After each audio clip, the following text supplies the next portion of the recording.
The simplicity of Islam, the powerful appeal and the instigating atmosphere of its mosques, the dedication of its faithful adherents, the confidence that inspires fulfillment from the millions across the world who respond 5 daily calls to prayer. These factors have attracted me since the beginning of the year. But after I was determined to become a follower of Islam, I discovered many deeper reasons to confirm my decision. The concept ripe of life, the fruit of the Prophet's combined course of action and contemplation, the wise counsel, the admonitions in regard to charity and mercy, the broad humanitarianism, the pioneering declaration of women's rights to property. These and other factors of the teachings of the Meccan man were for me among the most obvious evidence of a practical religion epitomized in such a way concise and competent in the enigmatic words of Muhammad, that mercy and blessings of God be upon him. Trust in God and tie your camel.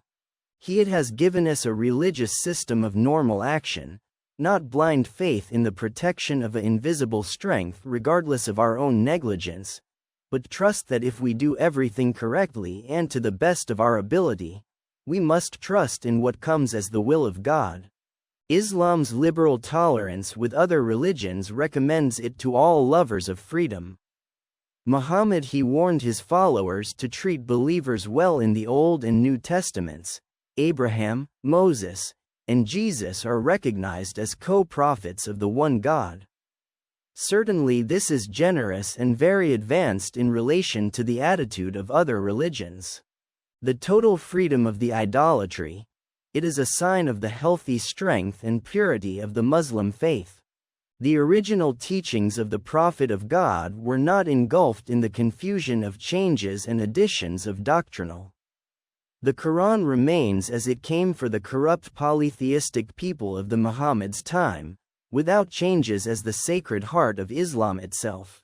Moderation and temperance in all things, the key points of Islam, have won my unqualified approval. The health of his people was treated by the Prophet, who encouraged them to observe strict cleanliness and specified fasts and the control of carnal desires. When I have been to the inspiring mosques of Istanbul, Damascus, Jerusalem, Cairo, Algiers, Fez and other cities, was aware of a powerful reaction to the potent spiritual elevation of Islam's simple appeal to the meaning of things elevated, without the aid of elaborate traps, ornamentations, figures, portraits, music and ritual ceremonial. The mosque is a place of contemplation, stillness and self-obliteration into the greater reality of the one God. The democracy of Islam has always brought me attracted.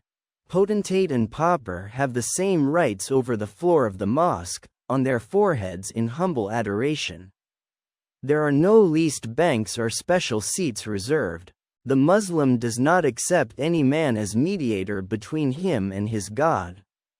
It goes straight to the invisible source of creation and life, God, without relying on the saving formula of repentance of God, sins and belief in the power of a teacher to provide you with salvation. The universal brotherhood of Islam, regardless of race, politics, color or country, was presented to me in a very intense way many times in my life, and this is another characteristic that has brought me closer to the faith.